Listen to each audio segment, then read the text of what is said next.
কোটা সংস্কার আন্দোলনের প্রতি সংহতি জানিয়ে সংযুক্ত আরব আমিরাতে বিক্ষোভ করায় ৫৭ বাংলাদেশিকে বিভিন্ন মেয়াদে কারাদণ্ড দিয়েছে দেশটির একটি আদালত। তাদের মধ্যে ৩ জনকে যাবজ্জীবন, ৫৩ জনকে ১০ বছর এবং বাকি একজনকে দেওয়া হয়েছে ১১ বছরের কারাদণ্ড। আমিরাতের রাষ্ট্রীয় সংবাদ সংস্থা আমিরাতি নিউজ এজেন্সি WAM সহ বেশ কিছু আন্তর্জাতিক গণমাধ্যম এ তথ্য জানিয়ে বলেছে, কারাদণ্ডের মেয়াদ শেষে তাদের দেশে ফেরত পাঠানো হবে। প্রতিবেদনে বলা হয়, এই ব্যক্তিরা তাদের নিজ দেশের সরকারের বিরুদ্ধে বিক্ষোভ করছিলেন। একজন প্রত্যক্ষদর্শী নিশ্চিত করেছে যে বাংলাদেশের সরকারের নেওয়া সিদ্ধান্তের প্রতিবাদে তারা সংযুক্ত আরব আমিরাতের বেশ কয়েকটি সড়কে বড় ধরনের বিক্ষোভের আয়োজন করেছিলেন। সংযুক্ত আরব আমিরাতে অনুমতি ছাড়া যে কোনো ধরনের বিক্ষোভ নিষিদ্ধ। ওই বিক্ষোভের পরদিন আবুধাবিতে বাংলাদেশ দূতাবাস ও দুবাইয়ে অবস্থিত বাংলাদেশের কনসুলেট জেনারেল বিবৃতি দিয়ে প্রবাসীদের এ ধরনের কর্মকাণ্ড থেকে বিরত থাকার আহ্বান জানান।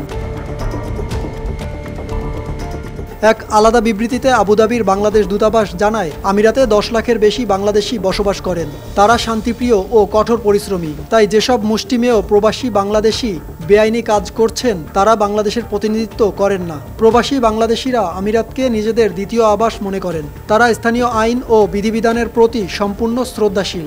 UAEর পররাষ্ট্র মন্ত্রণালয়ের তথ্য মতে আমিরাতে বিপুল সংখ্যক বিদেশি নাগরিক বসবাস করেন। পাকিস্তান, ভারতের পর দেশটিতে সবচেয়ে বেশি প্রবাসী বাংলাদেশের। সাকিব হাওলাদার, RTV।